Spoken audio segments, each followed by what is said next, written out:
محمد، حضرتك كنت بتبكي ألما ولا عجزا؟ الأمرين معا،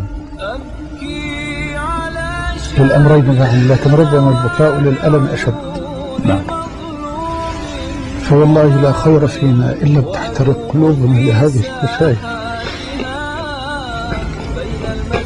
التي تخلع القلوب.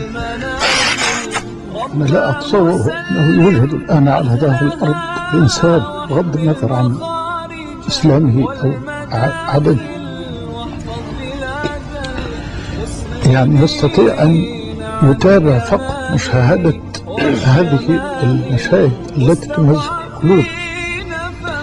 يا أخي، نحن نتحدث عن الإنسانية، إنسانية الإنسان، يعني عن طهارة آدميته. أنا لا أتكلم الآن، يعني لا نذكر هؤلاء بآية ولا بحديث، وإلا فآيات الوعيد في سفك الدماء وتمزيق الأشلاء تخلع القلوب. لكن هؤلاء لا يسمعون عن الله ولا يعرفون الله عز وجل، ولا يسمعون عن رسول الله صلى الله عليه وسلم، ولا يعرفون رسول الله صلى الله عليه وسلم. ومن يقتل مؤمنا متعمدا فجزاؤه جهنم خالدا فيها وغضب الله عليه ولعنه وأعد له عذابا عظيما.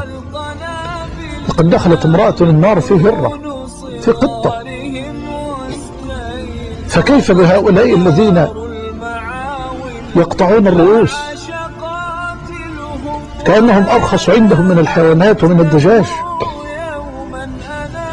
كأن ذبح هؤلاء صار مشروعا على مرأى مسمع من العالم كله، العالم الغربي الخائن والعالم الإسلامي الهزيل المهزوم. أين مجلس الأمن وأين هيئة الأمم وأين الجامعات العربية؟ كل يوم يمضي وكل ساعة تمر يذبح فيها هؤلاء المساكين بلا ذنب ولا جريرة. وأنا أعجب كيف مات الحس الإنساني في قلوب من يتصدرون المشهد الآن ومن يديرون دفة التوجيه في العالم. كيف ماتت قلوبهم إلى هذا الحد؟